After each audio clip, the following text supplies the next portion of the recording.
Optimizing a PV system is not a trivial problem. Factors such as design goals and design constraints must be considered. In this tutorial, we will demonstrate how to use the optimization tool to aid you in making these design decisions. The optimization tool allows you to vary a set of up to 3 input parameters and monitor different output parameters. Here are the input and output parameters available when using the optimization tool. The tool will run a scan on different values of your input parameters and compare the output parameters. In this tutorial, we will show you how to use this tool to analyze the effect of changing the tilt and pitch on the performance of a system. Let's start by creating our system. We will model the system on the demo residential project in Geneva. Open VC0 and save a new variant. We will call this variant Sheds Optimization.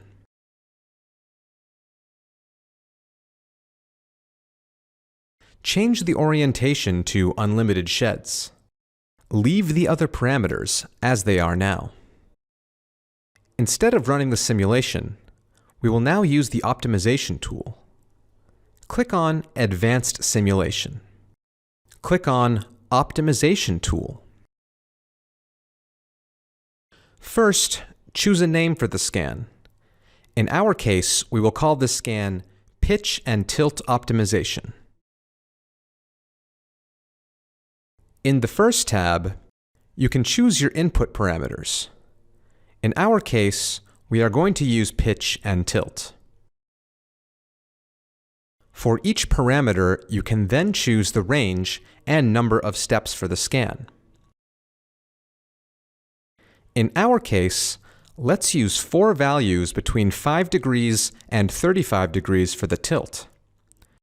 And we can use every pitch between 5 and 10 meters with steps of exactly 1 meter. For that, we will need to use 6 steps. Running this optimization will run 24 full simulations of a year using hourly weather data. Click Run to run the simulations. After the first simulation is run, the time estimate is more reliable. This estimate will vary depending on the power of the machine.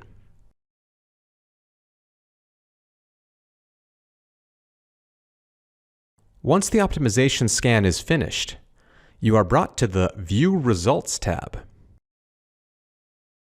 Here, you can select different output variables and see the value of that output variable as a function of the input parameters of your scan. By default, you are shown E-grid, which is the amount of energy injected into the grid over the whole year. However, you can change these variables. Using SHD loss, for example, you can see how much energy is lost due to shading.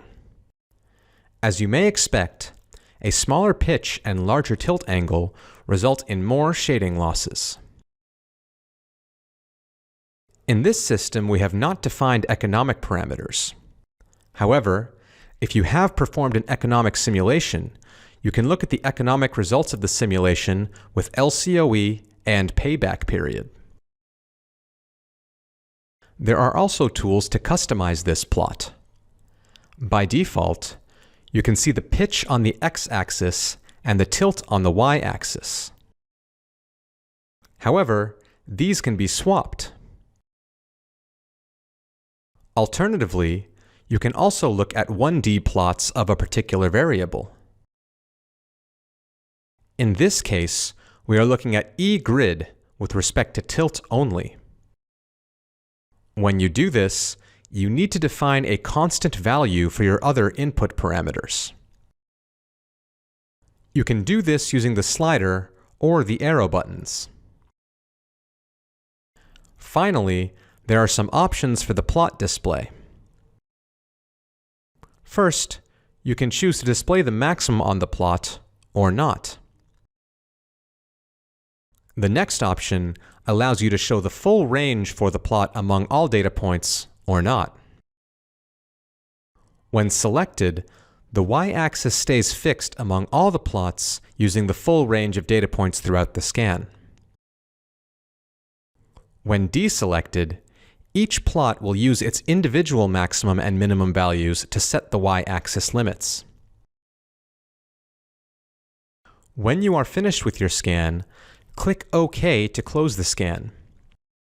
PVsyst will prompt you to save your variant.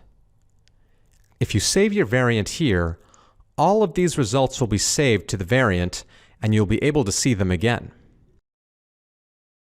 To see old scans in a variant, go back to Advanced Simulation and click on Optimization tool. Click on View Results and make sure that your scan is selected from the drop-down menu. In this tutorial, we showed you how to use the Optimization tool to observe output parameters from a scan of input parameters. This tool can help you make design decisions for your system. However, it does present some limitations as it only allows you to use the most common input and output parameters. For full freedom of choice of input and output parameters, you can use the batch simulation. Using the batch simulation will be covered in another tutorial.